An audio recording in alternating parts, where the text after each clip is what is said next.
It now gives me enormous pleasure to introduce the President of the Royal College of Surgeons in Ireland, Mr. Declan Magee.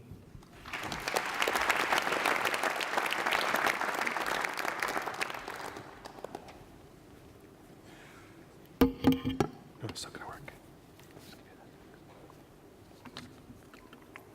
Chancellor of the National University of Ireland, Pro-President, Royal College of Physicians of Ireland, Registrars, Vice President of the Royal College of Surgeons in Ireland, past Presidents, Members of Council, Members of Medicine and Health Sciences Board, Deans and academic colleagues, honoured guests, ladies and gentlemen, and especially our new graduates. It is a great pleasure and a privilege for me to welcome you all here to the Convention Centre on this most important occasion for our college. We are particularly pleased that so many family members and friends are able to be with us to share in your joy, and we extend to them a very warm welcome. Dr. Verghese has already marked in a very special way your appreciation of the support and encouragement that has always been there for you as you've come through this course and reached this point today. And so to our 249 new graduates and newest doctors from 5 continents and 27 countries.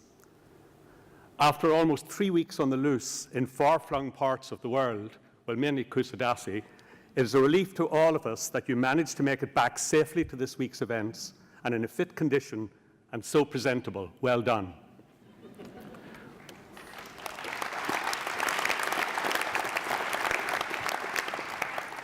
We applaud all of you and celebrate your success, and may I also add additional congratulations to the prize winners amongst you.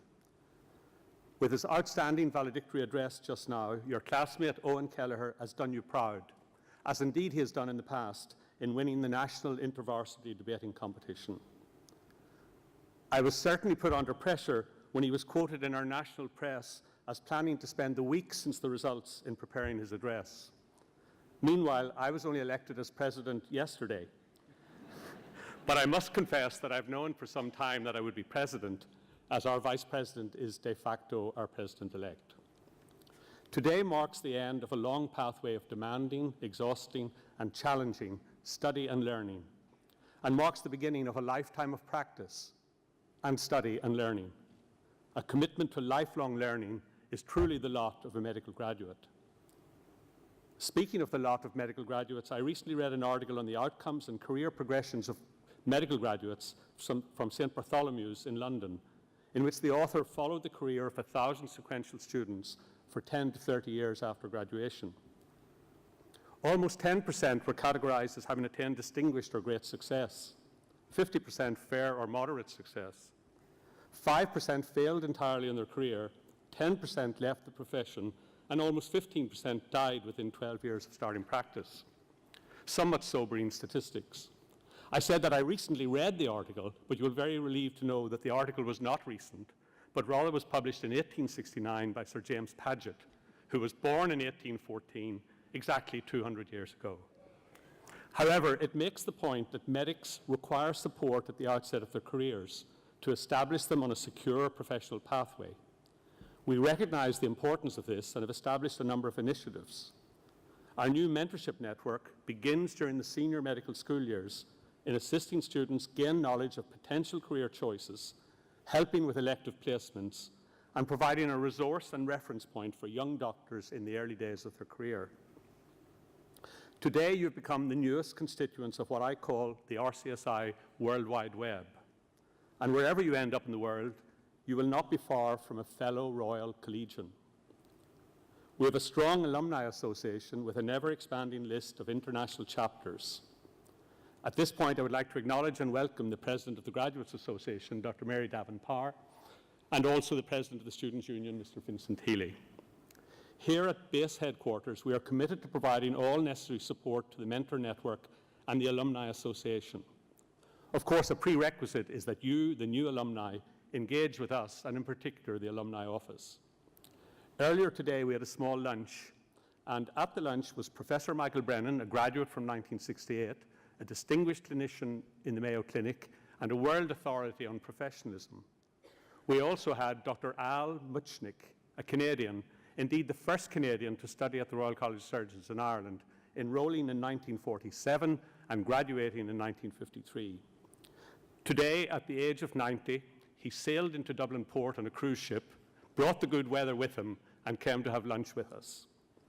We've also, surely both of them, the epitome of an ideal alumni. Only today we are able to claim Professor Verghese, who was not an alumnus but is today. As they say, if Carlsberg did alumni. You have graduated today from a venerable institution whose history is entwined with the history of Dublin and Ireland, and an institution which often appears in Dublin literature. In rereading James Plunkett's epic novel about the 1913 Dublin lockout, I was amused to come across the following dialogue between Rashers, a central character in the story, and a casual acquaintance, as they watched a pigeon patiently work a hole in a bag of grain, at which the man opined, "A pigeon has more brains than many a man, like the rat." To which Rashers replied, "The rat is sagacious." The man said, "Highly sagacious. I believe the crowd in the Royal College of Surgeons would rather have a rat to experiment on than a guinea pig, more like the human." "I can believe that," said Rashers. "Some humans is remarkably like the rat." And James Joyce, in Dubliners, which was published exactly 100 years ago this month, makes mention of our front entrance. He went as far as the clock of the College of Surgeons. It was on the stroke of 10.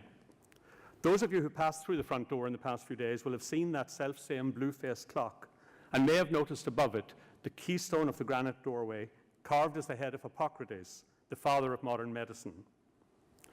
It is always moving, especially for senior doctors, to see and hear a new graduating class earnestly and with conviction recite the modern version of the Hippocratic Oath, or Code of Ethics for medical practitioners. There are many important phrases contained therein, and they speak for themselves, but I will touch on one or two. I will respect the secrets that are confided in me, even after the patient is dead.